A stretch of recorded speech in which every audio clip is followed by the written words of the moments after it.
ಜನವರಿ 22 ಇಡೀ ದೇಶದಲ್ಲಿ ಸುವರ್ಣಾಕ್ಷರದಲ್ಲಿ ಬರೆದಿಡುವಂತಹ ದಿನ. ಅದು ಯಾಕಂತ ಹೇಳಿದ್ರೆ ರಾಮ ಮಂದಿರ ಲೋಕಾರ್ಪಣೆ ಆಗ್ತಾ ಇರುವಂತಹ ದಿವಸ.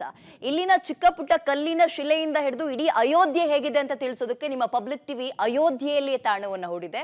ಸೊ ಅದ್ರ ಬಗ್ಗೆ ಡೀಟೇಲ್ ಆಗಿ ನೋಡ್ಕೊ ಬರೋಣ. ಅಯೋಧ್ಯೆಯಲ್ಲಿ ಶ್ರೀರಾಮ ಮಂದಿರ ಉದ್ಘಾಟನೆಗೆ ಇನ್ನೇನು ಕೆಲವೇ ದಿನಗಳು ಬಾಕಿ ಉಳ್ಕೊಂಡಿದ್ದಾವೆ. ಸಾವಿರಾರು ಜನ ಗಣ್ಯರು ಅತಿಥಿಗಳಾಗಿ ಇಲ್ಲಿಗೆ ಬರ್ತಾ ಇದ್ದಾರೆ. ಹೀಗೆ ಬರುವಂತಹ ಅತಿಥಿಗಳಿಗೆ ಉಳ್ಕೊಳ್ಳಿಕ್ಕೆ ಒಂದಿಷ್ಟು ವಿಶೇಷವಾದಂಥ ವ್ಯವಸ್ಥೆಯನ್ನು ಕೂಡ ಮಾಡಬೇಕಾಗತ್ತೆ. ಆ ನಿಟ್ಟಿನಲ್ಲಿ ಟ್ರಸ್ಟ್ ಕೂಡ ಸಾಕಷ್ಟು ಕೆಲಸಗಳನ್ನು ಈಗಾಗಲೇ ಮಾಡ್ತಾ ಇರುವಂಥದ್ದನ್ನು ಕೂಡ ನಾವು ಗಮನಿಸ್ತಾ ಇದ್ದೀವಿ. ಈಗ ನಾವು ಕಾರಸೇವಕಪುರಂನಲ್ಲಿರುವಂತಹ ಒಂದು ಟೆಂಟ್ ಹೌಸ್ನಲ್ಲಿ ಇದ್ದೀವಿ. ಇಲ್ಲಿ ಅತಿಥಿಗಳ ಉಳ್ಕೊಳ್ಳಿಕ್ಕೆ ಅವರ ವಾಸ್ತವ್ಯಕ್ಕೂ ಕೂಡ ಒಂದಿಷ್ಟು ವ್ಯವಸ್ಥೆಯನ್ನು ಮಾಡಿಕೊಳ್ಳಲಾಗಿದೆ. ಆ ರೀತಿಯಾಗಿ ಮಾಡಿಕೊಳ್ಳಲಾಗಿರುವಂತಹ ವ್ಯವಸ್ಥೆಗಳು ಹೇಗಿದೆ ಅನ್ನುವಂಥದ್ದನ್ನು ನಾನು ನಿಮಗೆ ತೋರಿಸ್ತಾ ಇದ್ದೀನಿ. ನೀವೀಗ ನೋಡ್ತಿರುವಂತಹ ದೃಶ್ಯಗಳೇನಿದೆ ಇದು ಕಾರಸೇವಕಪುರಂನಲ್ಲಿರುವಂತಹ ಒಂದು ಪ್ರದೇಶದಲ್ಲಿ ನಿರ್ಮಾಣ ಮಾಡಲಾಗಿರುವಂತಹ ಟೆಂಟ್ ಹೌಸ್ಗಳು. ಸುಮಾರು 68 ಟೆಂಟ್ ಹೌಸ್ಗಳನ್ನು ಇಲ್ಲಿ ನಿರ್ಮಾಣ ಮಾಡಲಾಗಿದೆ. ಅದರಲ್ಲಿ ಒಂದು ಟೆಂಟ್ ಹೌಸ್ನಲ್ಲಿ 18 ಜನ ತಂಗಲಿಕ್ಕೆ ಅವಕಾಶವನ್ನು ಕೂಡ ಈ ಒಂದು ಪ್ರದೇಶದಲ್ಲಿ ಮಾಡಿಕೊಳ್ಳಲಾಗಿರುವಂಥದ್ದು. ಬಹಳ ಪ್ರಮುಖವಾಗಿ ಈ ಟೆಂಟ್ ಹೌಸ್ಗಳನ್ನು ABC ಅನ್ನುವಂತಹ ಕೆಟಗರಿಯಲ್ಲಿ ನಿರ್ಮಾಣ ಮಾಡಲಾಗಿದೆ. ಈಗ ನೀವು ನೋಡ್ತಿರುವಂತಹ ಕೆಟಗರಿ ಏನಿದೆ ಇದು C ಕೆಟಗರಿಯ ಟೆಂಟ್ ಹೌಸ್ ಆಗಿರುವಂಥದ್ದು.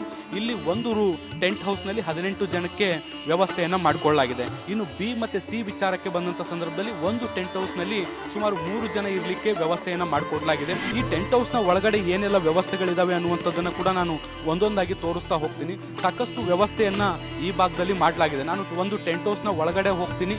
ಆ ಒಂದು ಟೆಂಟ್ ಹೌಸು ಹೇಗಿದೆ ಅನ್ನುವಂಥದ್ದನ್ನು ಕೂಡ ನಾನು ನಿಮಗೆ ತೋರಿಸ್ತಾ ಹೋಗ್ತೀನಿ. ನೀವು ನೋಡ್ಬೋದು ಯಾವ ರೀತಿಯಾಗಿ ಒಳಗಡೆ ವ್ಯವಸ್ಥೆಯನ್ನು ಮಾಡಲಾಗಿದೆ ಅನ್ನುವಂಥದ್ದನ್ನು ಕೂಡ ನೀವು ನೋಡ್ಬೋದು.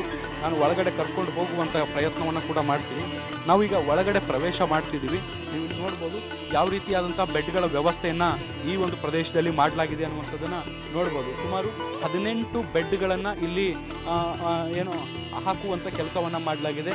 ಅದಕ್ಕೆ ಸಂಬಂಧಪಟ್ಟಂತೆ ಬ್ಲ್ಯಾಂಕೆಟ್ಗಳಾಗಿರ್ಬೋದು, ದಿಂಬುಗಳಾಗಿರ್ಬೋದು, ಯಾವುದೇ ರೀತಿಯಾದಂಥ ಕುಂದು ಕೊರತೆಗಳಾಗಬಾರ್ದು ಅನ್ನುವಂಥ ದೃಷ್ಟಿಯಿಂದ ಎಲ್ಲವನ್ನು ಕೂಡ ದೃಷ್ಟಿಯಲ್ಲಿಟ್ಟುಕೊಂಡು ಈ ಒಂದು ಟೆಂಟ್ ಹೌಸನ್ನು ನಿರ್ಮಾಣ ಮಾಡಲಾಗಿರುವಂಥದ್ದು. ಒಟ್ಟು 5,000 ಜನರು ಆರಾಮವಾಗಿ ತಂಗಲಿಕ್ಕೆ ಏನೆಲ್ಲ ವ್ಯವಸ್ಥೆಗಳು ಬೇಕು ಅದನ್ನು ಮಾಡಿಕೊಳ್ಳುವಂಥ ಕೆಲಸವನ್ನು ಮಾಡಲಾಗಿದೆ. ನೀವಿಲ್ಲಿ ನೋಡ್ಬೋದು ಸಾಕೆಟ್ ಬಾಕ್ಸ್, ವಿಶೇಷವಾದಂತಹ ಲೈಟಿನ ವ್ಯವಸ್ಥೆಯನ್ನು ಕೂಡ ಮಾಡಲಾಗಿದೆ.